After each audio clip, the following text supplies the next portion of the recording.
They say some families are bound by love and others by blood. But what if the blood itself is poisoned, thick with history, secrets and sins that can't be washed clean? Somewhere deep in the forgotten folds of rural America, there exists a family whose name has almost been erased from public memory. A family that never escaped the echo of its own reflection. Their story isn't written in books.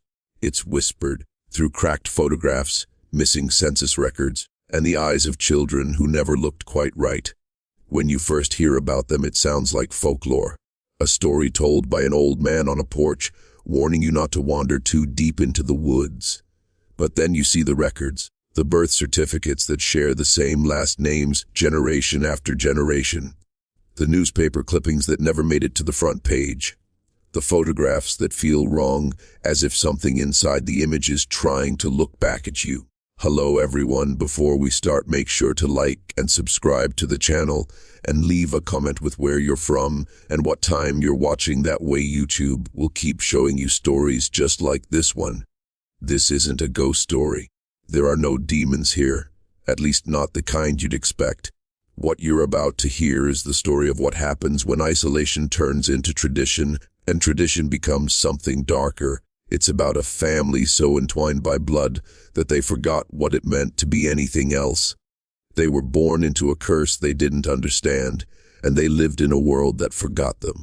Their legacy isn't carved on tombstones. It lingers in the soil, in the whispers that echo through the valleys of West Virginia, and in the eyes of those who survived.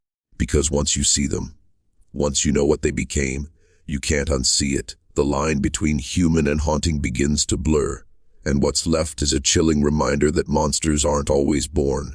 Sometimes they're made over time, one generation at a time. This is the story of the Whitakers, the most inbred family tree in America. A bloodline that defied nature's rules and paid the price for it. And before this story ends, you'll understand why some people call it a curse and others call it justice.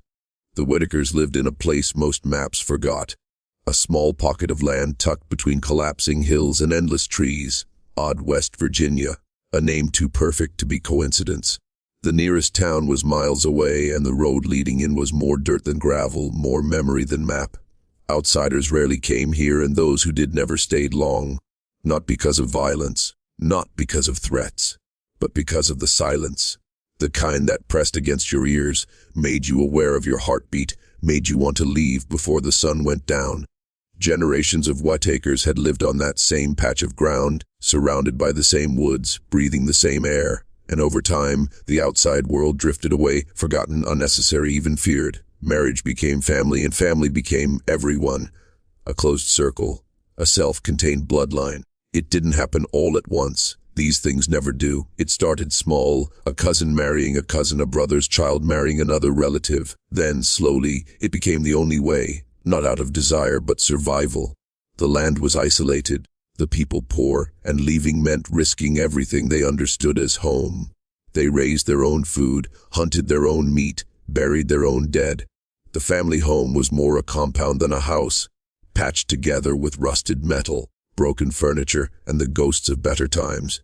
You can still see it in the photos, the peeling paint, the sagging porch, the look in their eyes. Eyes that don't meet yours.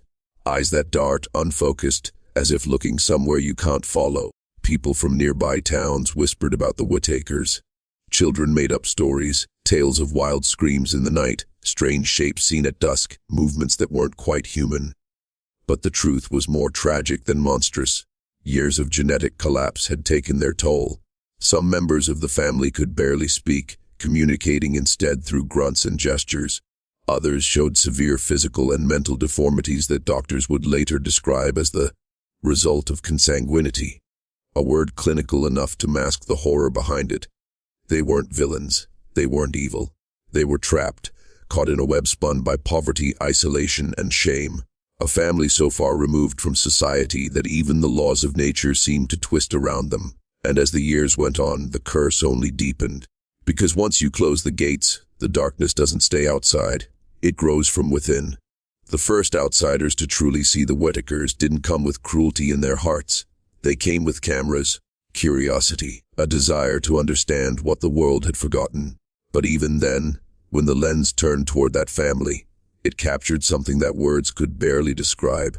It wasn't just poverty, or sickness, or misfortune. It was the look of generations folding in on themselves, a human lineage collapsing under the weight of its own repetition. When filmmaker Mark Lata first stepped into their yard, he said it felt like stepping into another world. The sound of barking dogs, the shifting shadows, the uneasy silence between every question and every grunt that followed. He tried to speak gently, but there are no easy words for people who've never been spoken to by strangers. The camera rolled, and what it revealed sent ripples across the internet years later. Images and voices that didn't seem to belong to modern America. What you see is not just deformity. It's evolution interrupted, a face shaped by the decisions of ancestors who never met anyone outside their valley. Bodies frail and twisted, movements erratic, expressions almost primal. But look closer, and you see something more. You see loyalty. You see the kind of unspoken connection that only those who've known nothing else can share. They look out for each other in ways that defy words. When one of them laughs, the others echo it like a signal in the dark. When one cries, the others fall silent. It's as though the family moves as one organism, a single entity bound by blood and burden. The world watched the Whitaker video with fascination, horror, pity. But for the family, it wasn't a performance. It was just life.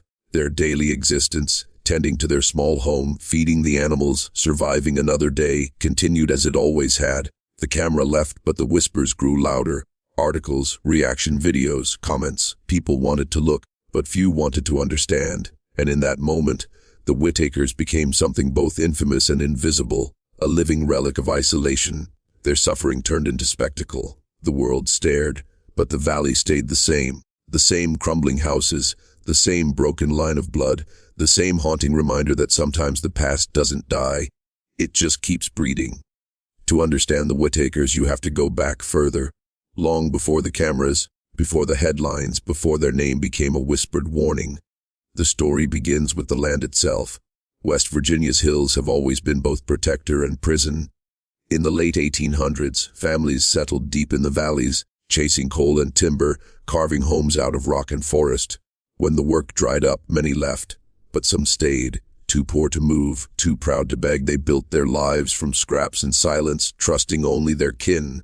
For the Whitakers, that isolation became a way of life. Their bloodline grew tighter as the world around them expanded. Every generation pulled closer inward, marrying cousins, then second cousins, until the family tree was no longer a tree at all, just a looping, tangled root system feeding from itself. Outsiders didn't visit, and when they did, they weren't welcomed. The family's name stopped appearing in local records sometime around the 1950s. People said they kept to themselves. That's the polite way of saying no one wanted to look too closely. Decades passed. The house rotted, the cars rusted, the fields went wild. But inside that decaying patch of earth, life continued. Babies were born, the old ones died, and the blood, always the same blood, kept circulating through time. By the time the 21st century arrived, the Whitakers were more legend than family. People in nearby towns spoke of them as if they were ghosts. "Don't go up that road," they'd say. "You'll see things you can't unsee." It wasn't superstition, it was memory. There were stories of visitors chased off by barking dogs, of children seen moving through the woods at dawn, of voices echoing where no one should be. For decades, no one outside the valley knew if they were even still alive. But the truth never disappears completely, it just waits. Hidden in court documents, census lists, and family Bibles with missing pages. And when someone finally looked deep enough, what they found wasn't just a family, it was a warning. Because what the Whitakers reveal isn't just one family's tragedy. It's a reflection of what happens when poverty, shame, and isolation become inheritance. When people are left behind for so long, they begin to forget what it means to be part of the world at all. There's a moment in every dark story where sympathy and horror collide, where you don't know whether to turn away or reach out. For most people, that moment came when they first heard the sounds the Whitakers made instead of words. The grunts, the whimpers, the strange laughter that didn't sound quite human. Some called it disturbing, others called it heartbreaking. But when you look past the shock, you see the truth. This is what centuries of neglect sound like. This is the language of forgotten people. The Whitakers aren't monsters. They're the end result of what happens when a community stops existing. No schools, no doctors, no neighbors, no help. Generations growing up without education, without intervention, without understanding that the world beyond their valley could be anything else. The tragedy isn't that they're different. The tragedy is that no one cared until it was too late. Even now, their story is often told like a spectacle. Clickbait headlines, voyeuristic thumbnails, reactions full of gasps and disbelief. But few talk about the roots, the generational poverty that built the trap, the cultural shame that kept them hidden, the quiet complicity of a nation that looks away from its own forgotten corners. The Whitakers didn't choose this life. They inherited it. Just like the curse in their blood, the silence was passed down, one generation to the next. And yet, despite everything, they survive. There's something almost sacred in that, a resilience that borders on defiance. They care for one another, protect each other, share what little they have. There's a raw kind of love there, unpolished, primal, but real. It's the only light in their darkness, and maybe that's what keeps them human. If you're still watching, you're already braver than most. Tell us in the comments, what would you have done if this was your bloodline? Would you leave and never look back? Or would you stay, bound by the same roots that once promised safety, but turned into chains?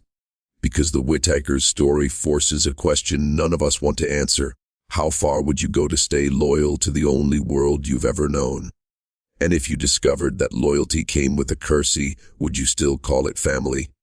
There are people who claim the Whitakers are proof that evil lives in the blood, but that's the easy story, the one that lets us sleep at night. The truth is far less supernatural and far more damning. Evil didn't make this family, neglect did. The same kind of neglect that let small American towns wither while cities thrived. The kind that builds invisible walls between the poor and the forgotten. Over time, the Whitakers didn't just fall through the cracks. They became the cracks. The valley where they live hasn't changed much. The trees are still heavy with mist. The same rusted cars sit beneath the same collapsed roofs. And the same eyes, those unblinking, glassy eyes that look somewhere beyond you, still hold the same question: why did no one come for us? When outsiders finally arrived with cameras and questions, it wasn't salvation they brought, it was exposure. The world watched, and then moved on. But the family remained, their lives unchanged. Donations trickled in for a while, a few people offered help, and then the attention faded, as it always does. Because horror is easy to consume, but compassion requires endurance. If you listen closely to the few interviews ever recorded near that house, you'll notice something haunting. In the background, behind the barking dogs, the crunch of dirt under boots, you can hear wind moving through the trees like a sigh. It sounds almost like the land itself mourning, as if it knows what's been buried there. Not bodies, but generations of potential buried under shame, poverty, and silence. The Whitakers' story forces us to look at the ugliest part of our history, that not every American horror needs a ghost. Some are made by policy, by neglect, by pretending entire regions don't matter. We call it backwoods. We laugh at the accents. We turn the suffering into a sideshow. But for the people still living there, it's not myth. It's everyday life. The Whitakers aren't a curse on America. They're a reflection of it. The parts we'd rather not see. The echoes of promises never kept. And if you think this story ends here, think again. Because as long as the family remains, breathing, surviving, enduring, so does the curse. Some stories end with redemption. This one doesn't. Because redemption requires awareness, and awareness came too late. The Whitakers still live in that same valley, tucked away from the world that forgot them. They wake with the sun, feed their dogs, sit on the same porch where generations before them once sat. To them, life isn't tragic, it's simply what is. The tragedy belongs to us, the ones looking in, realizing how easy it is for people to vanish in plain sight. The camera captured them, yes, but it also captured us. Our hunger to watch, our fascination with what we call different. We point and whisper, as if staring into a mirror too cracked to recognize. The Whitakers are not entertainment, they're evidence. Proof that when humanity isolates itself long enough, the edges start to blur. The line between compassion and curiosity dissolves. The line between past and present disappears. In every generation, there's a moment when a family decides whether to change or to stay. The Whitakers never got that choice. Their world was built before they were born, a world too small to escape, too vast to comprehend. Their children grew up never knowing what they were missing, and their parents died never knowing they were gone. And so the curse continued, not because of evil, but because of absence. When you finish this story, you'll probably feel something strange, a pull between pity and fear. That's natural. But don't mistake it for closure. The Whitakers' legacy isn't just a reminder of what isolation can do. It's a warning. Somewhere out there, in the quiet corners of forgotten America, there are other families walking the same path, unseen, unheard, bound by the same silence. Maybe that's the real horror, not the faces, not the sounds, not the deformities, but the idea that this can still happen, right now in a country that calls itself civilized. Maybe the curse isn't theirs at all. Maybe it's ours, for letting it happen, for turning suffering into spectacle, for looking away once the shock fades. So if you ever find yourself driving through the hills of West Virginia and you see a house half swallowed by the trees, don't stop, not because they're dangerous, but because you'll realize something you can't unlearn, that some bloodlines aren't cursed by nature, they're cursed by neglect. And that curse, even now, still breathes beneath the American soil.